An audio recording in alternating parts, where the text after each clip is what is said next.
नमस्कार, मैं Balbhadra Shrivas NT web news में आपका स्वागत है। आज हम बात करेंगे हमारे राष्ट्रनीति प्रोग्राम में मानहानि पर जो राहुल गांधी पर लगाए गए हैं। क्या इससे राहुल के बढ़ते कदम पर रोक लग जाएगी? आप बने रहिए मेरे साथ। क्या राहुल पर किया गया मानहानि के दांव से बीजेपी को सीट की हानि तो नहीं हो जाएगी? आपको लगेगा कि मैं क्या अनाप शनाप बात कर रहा हूँ। बहुधा ऐसा ही हुआ है कि जब भी कोई किसी पर दांव चलता है, पांसे फेंकता है तो पांसे सही नहीं बैठते हैं, कभी नतीजा उल्टा हो जाता है। आपको मालूम ही है कि राहुल को गुजरात कोर्ट ने मानहानि के केस में सज़ा सुना दी है। उधर सज़ा सुनाई और इधर लोकसभा सचिवालय ने सांसद की सदस्यता को रद्द करने में देरी नहीं की।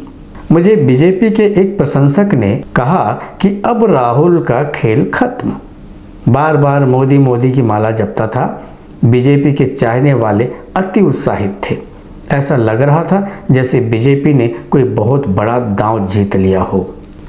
मगर इस बार राहुल पर किया गया वार मानहानि के रूप में बीजेपी को परेशानी में डाल सकता है, क्योंकि यह जो मानहानि का प्रयोग कांग्रेस लीडर राहुल गांधी पर लगाई गई है, अंग्रेज इस मानहानि कानून को अपने दुश्मनों को बर्बाद करने के लिए लगाते थे।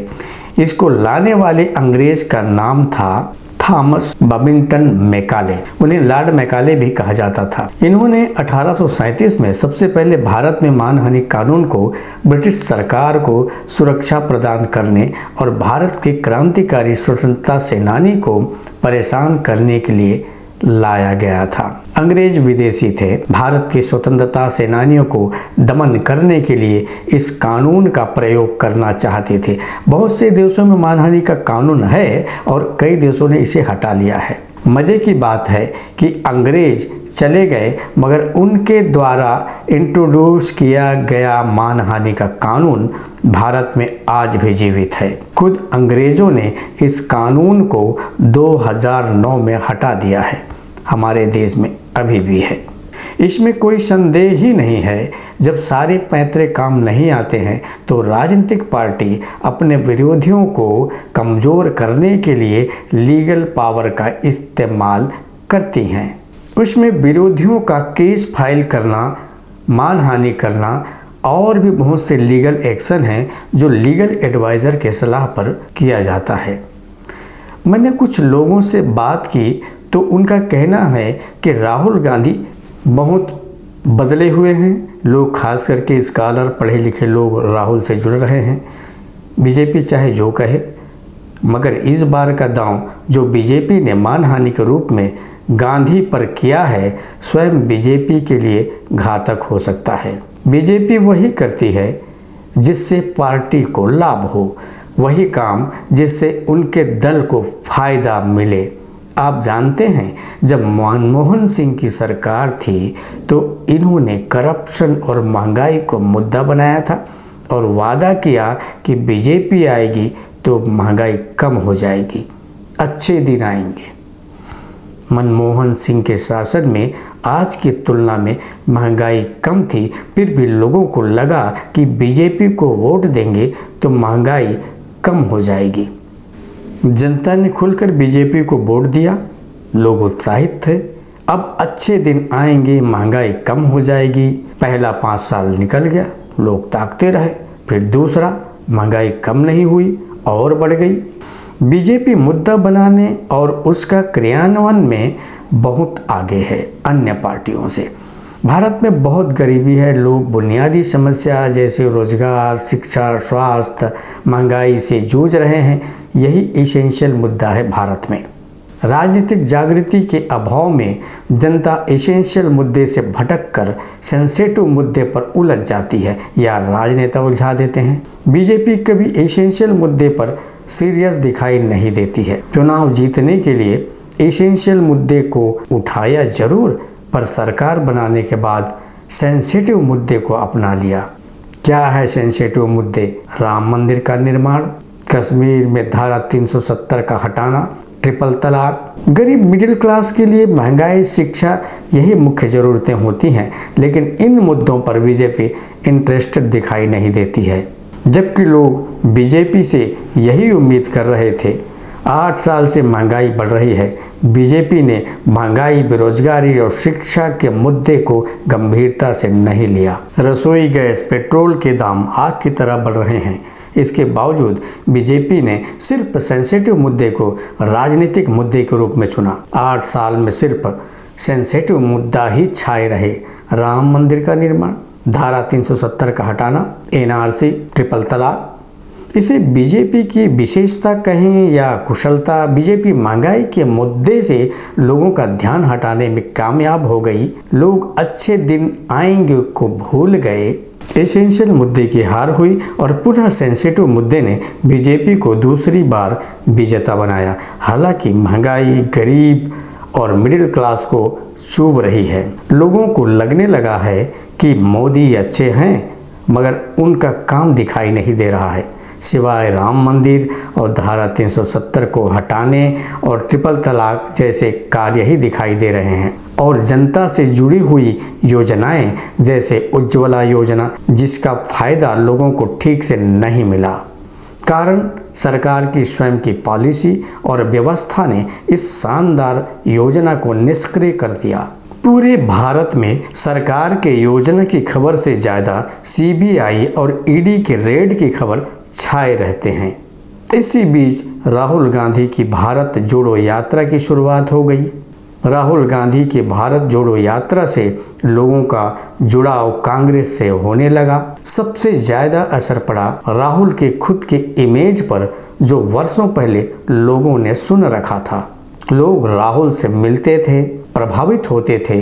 शिक्षाविद, हाई प्रोफाइल लोग, मीडिया के लोग, गरीब लोग, सब ने राहुल को चलते हुए देखा। और उसके बाद अचानक राहुल की सजा की खबर से लोग अचंभित हो गए। पूरी दुनिया में खबर फैल गई, ये कैसे हो गया। पता चला कि बीजेपी के एक विधायक ने मानहानि का मुकदमा कर दिया था, जिसके वजह से गुजरात के सूरत के कोर्ट ने राहुल को सजा सुना दी है।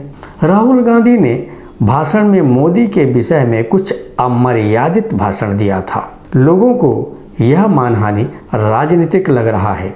लोग राहुल गांधी पर किए गए मानहानि को बीजेपी की दुश्मनी की राजनीति से जोड़ रहे हैं। आगे अगर राहुल को सजा हो जाती है तो कांग्रेस इस सजा के लिए बीजेपी को जिम्मेदार ठहराएगी, जिसका फायदा कांग्रेस को होगा। यह मानहानि सही है या गलत, इसका प्रयोग कांग्रेस पर तो पड़ेगा ही, बीजेपी पर भी पड़ने वाला है। लोग महंगाई से त्रस्त हो रहे हैं। लोग इस इंतजार में हैं कि कब मोदी सरकार महंगाई पर लगाम लगाएगी। लोग यह भी देख रहे हैं कि सरकार और सरकारी तंत्र विपक्षी नेताओं पर कार्रवाई करने में व्यस्त है, जबकि महंगाई अपने उच्चतम स्तर पर पहुंच चुका है। नेताओं में भय है। कहा जा रहा है कि एजेंसियों के प्रयोग सिर्फ विपक्षी दल और उससे जुड़े लोगों को परेशान करने के लिए किया जा रहा है। परिणाम स्वरूप ज़रूरत से ज़्यादा सीबीआई और ईडी के इस्तेमाल करने से भयभीत विपक्षी नेता एकजुट होने में दिलचस्पी दिखा रहे हैं। अरविंद केजरीवाल का राहुल गांधी के डिस्क्वालिफिकेशन का विरोध करना और राहुल के समर्थन में उतरना इस बात का संकेत है कि बीजेपी के लिए आगे का रास्ता थोड़ा कठिन होगा। गुजरात के बीजेपी एमएलए द्वारा राहुल गांधी पर किया गया मानहानि। इस मानहानि से उत्साहित होकर कई बीजेपी नेता राहुल पर मानहानि करने के फिराक में बैठे हैं। राहुल गांधी पर बार बार मानहानि के मुकदमा करने से बीजेपी की छवि पर असर पड़ेगा।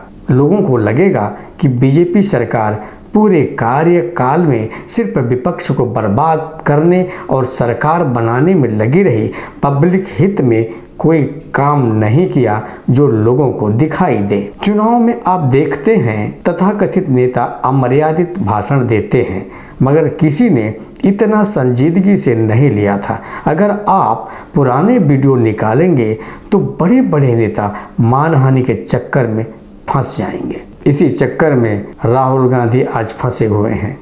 मैं राहुल गांधी का वीडियो देख रहा था, जिस वीडियो में उन्होंने कहा कि इन सब चोरों के नाम मोदी मोदी मोदी कैसे हैं।